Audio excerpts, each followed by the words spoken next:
बिस्मिल्लाहिर्रहमानिर्रहीम अस्सलामु अलैकुम। मैं हूं अकीद हसन और आप देख रहे हैं मेरा यूट्यूब चैनल। पिछले कुछ अरसे से मुसलसल इमरान ख़ान साहब चीफ़ इलेक्शन कमिश्नर के हवाले से बात कर रहे हैं।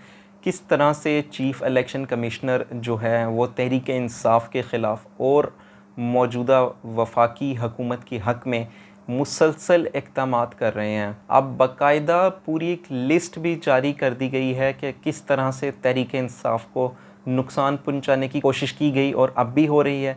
किस तरह से मुलाकातों का सिलसिला जारी है हुकूमत के साथ, और साथ ही चीफ़ इलेक्शन कमिश्नर किस तरह से इमरान ख़ान साहब को इन्वॉल्व कर रहे हैं ये जो फ़ॉरेन फंडिंग वाला केस है उसके अंदर। अब इमरान ख़ान साहब ने फ़ैसला कर लिया है, बड़ा कदम उठा लिया है चीफ़ इलेक्शन कमिश्नर के ख़िलाफ़, और ये फ़ैसला कर लिया गया है कि सुप्रीम जुडिशल काउंसिल में अब इस मामले को ले जाया जाएगा। यानी चीफ़ इलेक्शन कमिश्नर को हटवाने के लिए बाकायदा आगाज़ हो चुका हुआ है, फ़ैसला हो चुका हुआ है, और जो प्रोसीजर है उसको एडॉप्ट कर लिया गया है। इस हवाले से फवाद चौधरी साहब ने एक प्रेस कॉन्फ्रेंस भी की है। उसमें उन्होंने बाकायदा तौर पर इस चीज़ के हवाले से सबको आगाही दे दी है। उन्होंने बताया कि हुकूमती लोगों से किस तरह से इलेक्शन कमिश्नर ने मुलाकात की। उन्होंने कहा कि हम किस तरह से ये ममनुआ फंडिंग का जो फ़ैसला है पीटीआई के ख़िलाफ़ कर रहे हैं।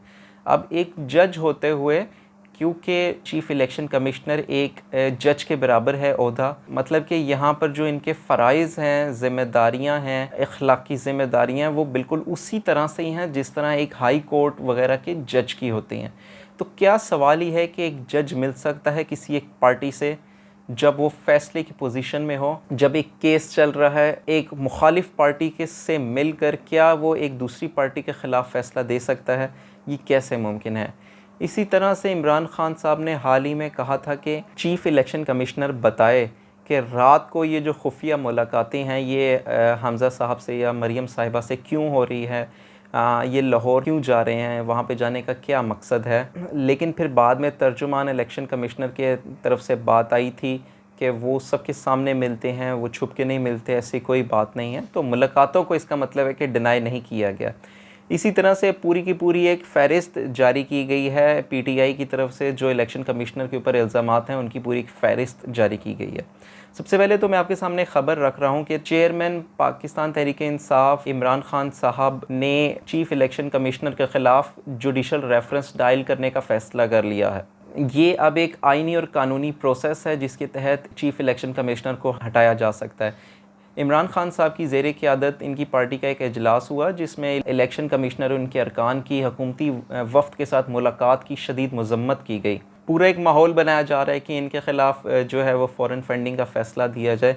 अब आप देखिए कि किस तरह से अब वही काम हुआ सहाफ़ियों के थ्रू दीगर तरीक़ों के ज़रिए कि इमरान ख़ान के ख़िलाफ़ फ़ॉरेन फंडिंग का केस बनाया जाए। साथ ही अब इलेक्शन कमिश्नर से मुलाकातें भी की जा रही हैं कि फ़ैसला दो जल्द से जल्द इसका, क्योंकि अब इमरान ख़ान के ख़िलाफ़ इनके पास और कुछ है नहीं। इमरान ख़ान ने जिस तरह से इस इम्पोर्टेड हुकूमत को घेरा है, इमरान ख़ान साहब कहते हैं कि हुकूमत एक रजीम चेंज ऑपरेशन के ज़रिए से आई है, तो पीडीएम वालों को नज़र आ रहा है हम सब मिलकर भी इमरान ख़ान का मुकाबला तो कर नहीं सकती हैं। ना इनका मुकाबला हम इलेक्शन में कर सकते हैं, ना इनका मुकाबला हम सोशल मीडिया पे कर सकते हैं, ना मैदान में कर सकते हैं, कहीं पे भी नहीं कर सकते हैं। तो अब यही है कि अंपायर को साथ मिलाकर इनके ख़िलाफ़ ये केस बनाया जाए फ़ॉरेन फंडिंग का, और किसी तरीके से इनकी पूरी की पूरी पार्टी को ही उड़ा दिया जाए। तो वो एक खेल चल रहा है इस टाइम, और इस पर अब इमरान ख़ान साहब सीख पाएँ, और ये फ़ैसला किया गया है कि चीफ़ इलेक्शन कमिश्नर जो हैं उनकी तरफ से जो कोड ऑफ कंडक्ट की हैं वो धज्जियाँ उड़ाई गई हैं। अब खैबर पख्तूनख्वा और पंजाब हुकूमत जो हैं ये तहरीक इंसाफ के पास है।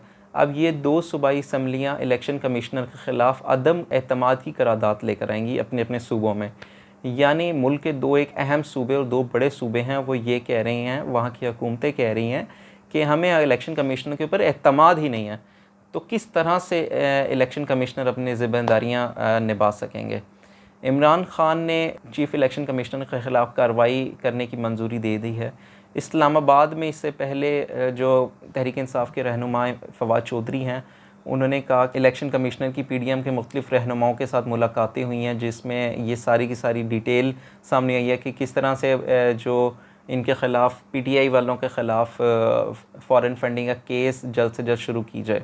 और ये किस तरह से मुमकिन हो सकता है कि एक जो जज है वो दूसरी पार्टी के साथ मिल रहा है, फ़ैसले कर रहा है कि दूसरी पीटीआई के ख़िलाफ़ कैसे फ़ैसला देने हैं।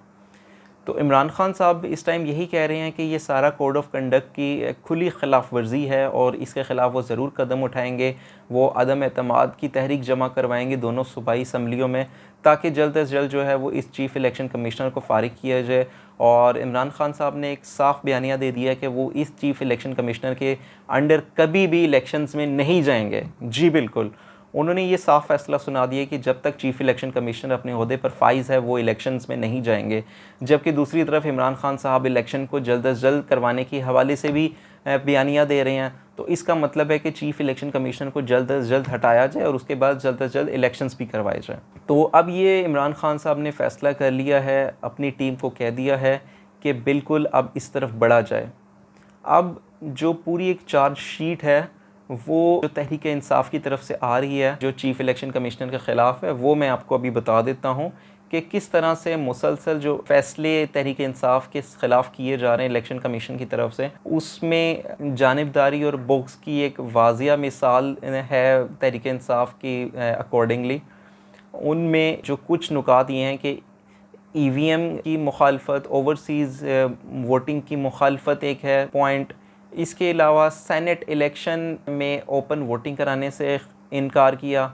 इसके अलावा सेनेट इलेक्शन में यूसुफ रज़ा गिलानी के बेटे की पूरी वीडियो थी पैसों के हवाले से, जो पैसों की लेन देन कर रहे हैं, लेकिन इलेक्शन कमीशन ने इसके ख़िलाफ़ कार्रवाई करने से साफ इनकार कर दिया। इसके अलावा यूसुफ रज़ा गिलानी साहब के ख़िलाफ़ शवाहिद के बावजूद नाअहल करने का फ़ैसला नहीं किया गया। इसके अलावा जो नून लीग और पीपी की फ़ॉरेन फंडिंग के ख़िलाफ़ जो समाअत है वो बिल्कुल भी नहीं हो रही है, जबकि दूसरी तरफ पीटीआई के जो फ़ॉरेन फंडिंग केस समाअत उसको डेली बेसिस पर किया जा रहा है। इसके अलावा अली अमीन गंडापुर के ख़िलाफ़ कार्रवाई और उनके भाई की नाअहली, NA 75 डस्का ज़िमनी इलेक्शन का रीपोल ऑर्डर, और इसके अलावा PP 7 में रीकाउंटिंग ना देने का फ़ैसला, ये जो अभी हाल ही में ज़िमनी इलेक्शन हुए हैं रावलपिंडी में, जहाँ पे एक इशू बन गया था कि उनका सिस्टम बैठ गया था। मतलब ये बाय लॉ भी इलीगल है कि उनका इतने मिनट के लिए सिस्टम बैठ गया। उसके बाद पीटीआई ने दोबारा रीकाउंटिंग की दरख्वास्त दी, लेकिन उन्होंने इस दरख्वास्त को बिल्कुल ही मुस्तरद कर दिया कि नहीं, यहाँ पर रीकाउंटिंग नहीं होगी।